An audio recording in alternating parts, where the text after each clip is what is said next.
भारत नेपाल सीमा पर जबरदस्त तनाव है और इसकी सबसे बड़ी वजह है नेपाल की वामपंथी सरकार। पर समझने वाली बात यह है कि जो देश पूरी तरह से भारत पर आश्रित है वो भला ऐसा क्यों कर रहा है। इस सवाल का जवाब आपको इस वीडियो में मिल जाएगा।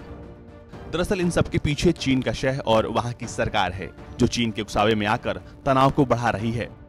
बिहार के पूर्वी चंपारण के बलुआ गुहाबाड़ी गांव के लोगों के चेहरे पर ये तनाव आसानी से दिखा जा सकता है। यहाँ लालबेकिया नदी पर बने बांध के मरम्मत के काम को न सिर्फ नेपाल के सुरक्षा बलों ने रोक दिया बल्कि सीमा पर तैनात एसएसबी के साथ हाथापाई जैसी स्थिति पैदा कर दी, जिसका एफआईआर कुंडवा चैनपुर थाने में दर्ज है। नेपाल की तरफ से कहा जा रहा है कि ये बांध नो मैंस लैंड पर है, जबकि बांध काफी पुराना है और नो मैंस लैंड के गाइडलाइन से 9.1 मीटर दूर है। इस बीच बिहार सरकार के जल संसाधन विभाग की तरफ से सीमा की मापी की पेशकश की गई, लेकिन नेपाल ने उसे भी नहीं माना, जिसके बाद बिहार सरकार ने भारत सरकार को पत्र लिखकर मामले में हस्तक्षेप करने को कहा है। पहले की स्थिति में आपकी स्थिति में क्या अंतर है? बहुत की गड़बड़ है। क्या तनाव बना रहता है, आने जाने में हम लोगों का भी दिक्कत है। आप लोग नहीं जा पाते? जी नहीं जा पाते हैं। उधर जाते हैं आप लोग? नहीं, नेपाल में नहीं जाते हैं। नहीं जाते हैं। मना करता है? मना करता है। पहले नहीं था ऐसा? पहले इस तरह नहीं था। पहले तो भाई के तरह था कि अपने बुझिए कि घर में जा रहे हैं और घर में काम कर रहे हैं। अच्छा। लेकिन अभी तो ऐसा हो गया है कि दुश्मन से भी बेहतर है। उधर से लोग आता है कि नहीं? इधर जी आता है सर, थोड़ा बहुत सामान खरीद कर लेकर जाता है।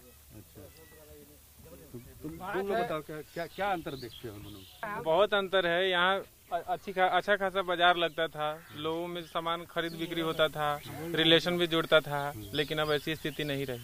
सिर्फ एक तटबंध की वजह से और लॉकडाउन की वजह से।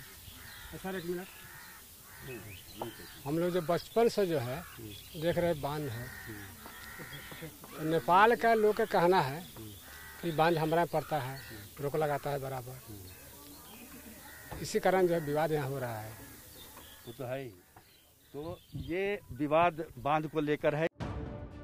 बांध पर कोई काम न हो इसलिए नेपाल ने भारी संख्या में आर्म्ड फोर्स को वहां जमा कर रखा है।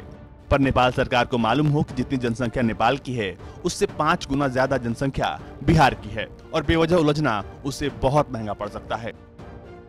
पहले भारत और नेपाल के बीच सरहद बस एक लकीर भर की थी, जो माहौल अब पूरी तरह बदल चुका है। नेपाल की वामी ओली सरकार चाहे जितने तिगड़म लगा ले, लेकिन एक बात तो तय है कि जो सबक भारत चीन को सिखा रहा है वो वामी ओली सरकार को भी सिखाई जा सकती है। तब से ये खबर आई है और बिहार सरकार ने विदेश मंत्रालय को इसके बारे में अवगत कराया है, तब से खलबली मची हुई है और इस सीमा विवाद को लेकर इसको सुलझाने का प्रयास भी तेज किया जा रहा है। लेकिन दीगर बात यह है कि ये सब कुछ चीन के इशारे पे हो रहा है, जैसा कि बताया जा रहा है। और जब से नया नक्शा निकाला है नेपाल ने, उसके बाद से तमाम जगहों पर, बिहार में ही करीब 3 जगह ऐसे हैं जहां पर जल संसाधन विभाग के कामों में बाधा दी गई और उसकी वजह से काम रुका रहा। चूँकि मानसून चल रहा है और मानसून में बिहार में बाढ़ की पूरी संभावना होती है और सारी नदियां नेपाल से ही आती हैं और नेपाल के ही पानी से पूरा उत्तर बिहार जलमग्न हो जाता है, बाढ़ से त्रस्त हो जाता है।